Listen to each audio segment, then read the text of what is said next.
With 2020 finally coming to a close, it's that time of year where we look back and contemplate which games we loved out of all of the amazing, fun, boring, and downright broken games that came out this year.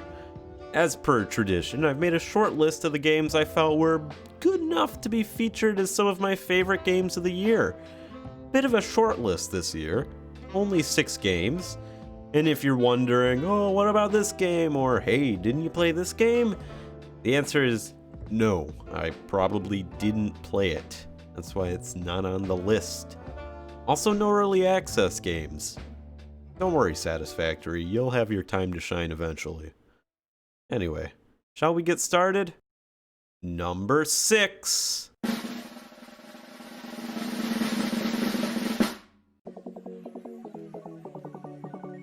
Fall Guys Ultimate Knockout. What is there to say about Fall Guys? It's fun. That's just about it. It's really just fun. Honestly, I wonder why something like Fall Guys took so long to make. It seems like such a simple and fun concept, and I'm surprised we're only seeing something like it in 2020. Anyway, I'm gonna go try and get another crown. See you when I get back and get around to recording the audio for the rest of the games. Number 5.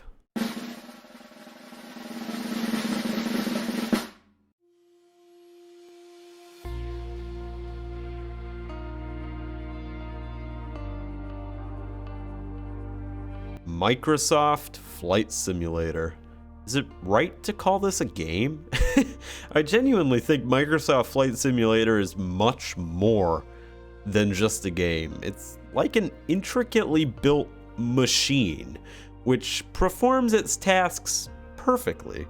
You know, you're not 100% sure how the machine was built, but you can tell it seems to be working as intended. Anyway, Microsoft has managed to build and develop one of the most relaxing and beautiful simulators out there. I mean, look at it. Look at it.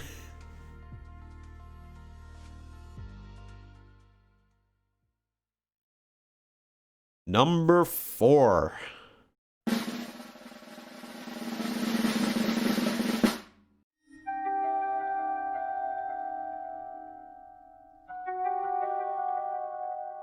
Factorio.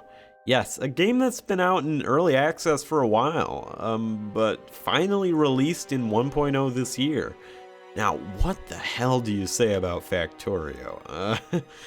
Factorio is one of those games where it doesn't seem like anything special at first, but you know, you download it, give it a try anyway, and next thing you remember is you're waking up at your desk wondering where the past 48 hours went, surrounded by a bunch of sticky notes, all telling you to expand the factory. So naturally, you keep playing.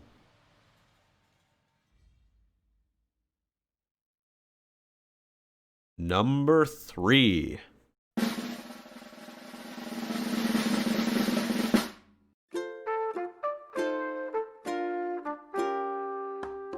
Animal Crossing New Horizons. I think there's 2 types of people. People who understand Animal Crossing and absolutely love it, and orphan murderers. I mean, how can you how can you not love this game? Look, you get to live out all of your unrealistic fantasies, like having a bunch of friends and living in a well-decorated town and home, and, you know, being happy. Oh shit, is that a dung beetle? Be right back!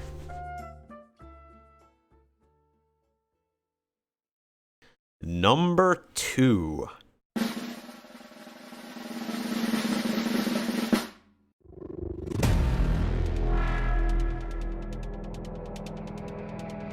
Watch Dogs Legion. Believe it or not, a controversial one.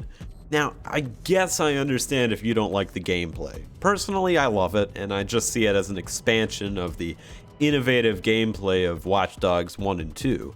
But where most of the disagreement about this game seems to be is with the play as anyone feature. I understand where there's some jankiness with the feature, but I am of the firm belief that if you cannot get at all connected to any of these randomized characters, then you just don't have any imagination.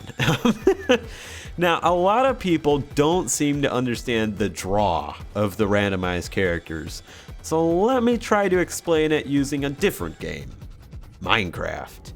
Have you ever tamed a wolf in Minecraft? Did you give it a name? Did you find yourself actually getting attached and loving the wolf over the course of playing the game? And then, well, when the wolf died, were you a little sad? Now imagine a game where all of the characters are those wolves. And I hear people say, oh, but I don't want randomly generated characters. I want an actual story. Yeah, but you make the story. Personally, I've always felt more attached to characters in games where I've essentially built up the story over time, where I've given lifeless ones and zeros personality rather than actually having it spoon-fed to me in cutscenes. Maybe that's why I like RPGs so much.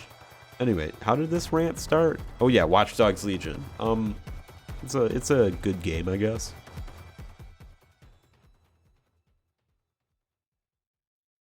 And finally, not really finally, this wasn't a very long video. And finally, number 1.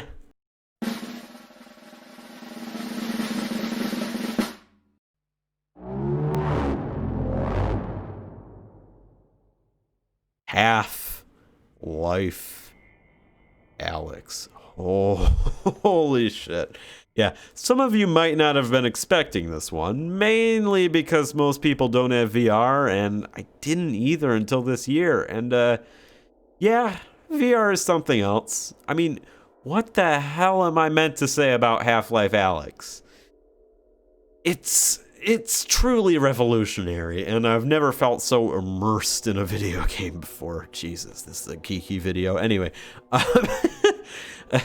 Half-Life Alyx, it's something else. I mean, there's just so much which is perfectly made to abuse the different strengths of VR. For example, the fucking world is astonishing. It's so well made, it's scary, it's detailed, and so unsettling. If you ever plan to get a VR headset, please get one that can play Half-Life Alyx. Seriously, it's one of those games like the Obra Dinn or Portal that I think everyone has to experience at some point. Anyway, now that we've got all that geekiness and nerdiness and sadness over with, let's talk about my updated list of my favorite games of all time.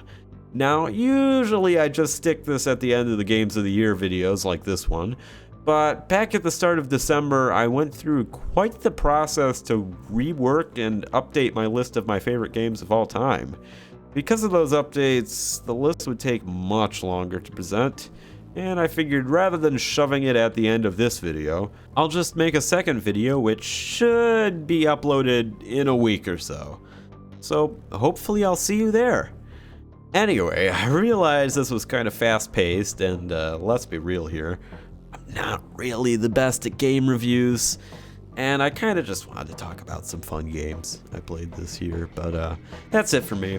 I hope you enjoyed this very short and fast-paced video, and goodbye!